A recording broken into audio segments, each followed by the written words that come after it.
नमस्कार, सुप्रभात। मैं हूं प्रभा शर्मा और जेके न्यूज नेटवर्क में आप सुन रहे हैं मॉर्निंग बुलेटिन। तो रुक करते हैं कुछ खास खबरों की ओर। शिवसेना नेता और राज्यसभा सांसद संजय राउत की पत्नी वर्षा राउत को 4,300 करोड़ रुपए के पीएमसी बैंक घोटाला मामले में प्रवर्तन निदेशालय ने एक बार फिर से पूछताछ के लिए समन भेजा है। ताजा नोटिस में ईडी ने वर्षा राउत को 5 जनवरी को पूछताछ के लिए बुलाया है। मालूम हो कि वर्षा राउत को ईडी ने अब तक चौथी बार समन जारी किया है। इससे पहले वो 2 बार स्वास्थ्य आधार पर पेश नहीं हुई। मालूम हो ईडी ने संजय राउत की पत्नी को पूछताछ के लिए मंगलवार 29 दिसंबर को बुलाया था, लेकिन वो तीसरी बार ईडी के सामने पेश होने से इन्होंने इनकार कर दिया और 5 जनवरी तक का समय मांगा था, जिसके बाद ही ईडी ने ताज़ा नोटिस जारी किया है। इधर पत्नी को नोटिस मिलने से संजय राउत भाजपा और केंद्र की मोदी सरकार पर बड़ा हमला बोल रहे हैं। उन्होंने आरोप लगाया है कि महाराष्ट्र में उद्धव ठाकरे के नेतृत्व वाली सरकार को अस्थिर करने के लिए केंद्रीय एजेंसियों का इस्तेमाल किया जा रहा है। राउत ने भाजपा को चैलेंज करते हुए कहा कि वो बाला साहब ठाकरे के शिव सैनिक हैं और भाजपा नेताओं की पोल खोलेंगे। उन्होंने आगे कहा कि उन सबको नीरव मोदी और विजय माल्या की तरह देश छोड़कर भागना पड़ेगा।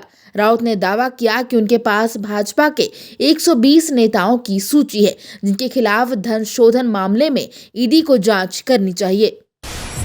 देश में लगातार कोरोना के नए मामले कम आ रहे हैं, जिससे कोरोना वायरस के खिलाफ जंग में बड़ी राहत मिली है। लेकिन ब्रिटेन में फैले कोरोना के नए स्ट्रेन का भारत में भी एंट्री करने से एक बार फिर दहशत का माहौल देखा जा रहा है। अब तक देश में 6 लोगों में कोरोना का नया स्ट्रेन पाया गया है, जिसमें 3 बेंगलुरु, 2 हैदराबाद और 1 पुणे में मामला सामने आया है। अब खबर आ रही है कि ब्रिटेन से लौटी महिला जिसमें कोरोना के नए स्ट्रेन पाए गए हैं, वो चुपके से भागकर ट्रेन में सफर कर दिल्ली से आंध्र प्रदेश पहुंची है। इस खबर के आने के बाद चिंता बढ़ गई है। महिला आंध्र प्रदेश की राजा महेंद्रवरम की रहने वाली है। 47 वर्षीय महिला में नए प्रकार के कोरोना वायरस के संक्रमण की पुष्टि होने के बाद उसे दिल्ली में क्वारंटाइन पर रखा गया था, लेकिन मीडिया में चल रही खबरों के अनुसार वो चुपके से क्वारंटाइन सेंटर से निकलकर आंध्र प्रदेश पहुंच गई। इधर राज्य के स्वास्थ्य विभाग ने कहा है कि प्रदेश में नए वायरस का संक्रमण नहीं फैला है। झारखंड की हेमंत सरकार के 1 साल पूरे होने पर सरायकेला के बिरसा स्टेडियम में विकास मेला सह परिसंपत्ति वितरण समारोह का आयोजन हुआ।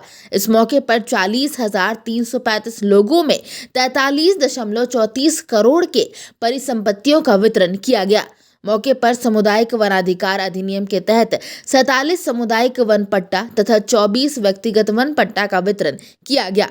इसके तहत 2,964 लाभुकों में 13,572.31 एकड़ जमीन का वन पट्टा दिया गया। 147 लाभुकों में 9.5 लाख का चिकित्सक अनुदान JSLPS के तहत कैंडिड लीकेज किया गया। मौके पर 9 लोगों में अनुकंपा नियुक्ति पत्र का वितरण किया गया।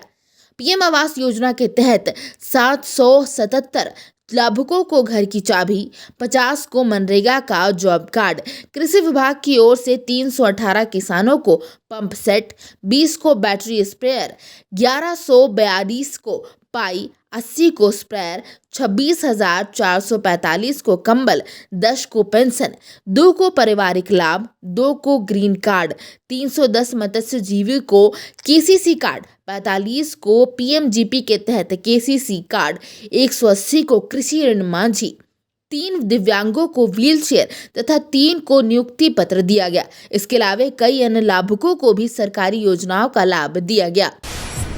केंद्र सरकार के नए कृषि कानून के खिलाफ बिहार की राजधानी पटना में मंगलवार की दोपहर प्रदर्शन कर रहे किसान संगठन से जुड़े लोगों व पुलिस में जमकर भिड़ंत हो गई। मामला इतना अधिक बढ़ गया कि पुलिस को लाठी चार्ज करना पड़ा।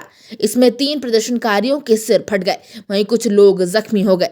इसके बाद दोनों पक्षों में जमकर मारपीट व धक्का मुक्की की गई। दरअसल कृषि बिल के विरोध में प्रदेश के विभिन्न कोने से आए प्रदर्शनकारियों ने मंगलवार को राजभवन मार्च किया। मार्च गांधी मैदान से निकलकर राजभवन की ओर से बढ़ने लगा।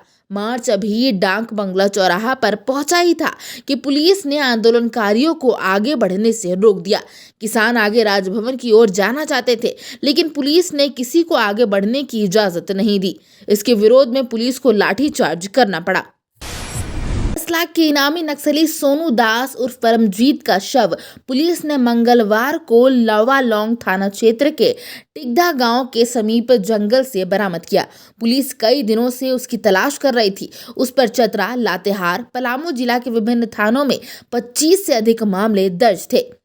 इसकी पुष्टि एसपी ऋषभ कुमार झा ने की। परमजीत एमसीसी नक्सली संगठन के नाम पर ठेकेदारों से लेवी वसूलता था। वो विकास कार्यों में लगे वाहनों में आग लगा देता था। साथ ही लोगों के साथ मारपीट, मोबाइल लूटपाट करने का आरोपी भी था। सूत्रों के अनुसार वो कई दिनों से क्षेत्र में सक्रिय था। परमजीत के वर्चस्व को लेकर हत्या की संभावना जताई जा रही है। वह पूर्व में एमएससी संगठन में सक्रिय था। वह कई घटनाओं को अंजाम देकर क्षेत्र में दहशत फैलाए हुए था। तो ये थी अब तक की कुछ खास खबरें। आगे और भी ऐसी अपडेट्स के लिए बने रहिए हमारे साथ जेके न्यूज़ नेटवर्क।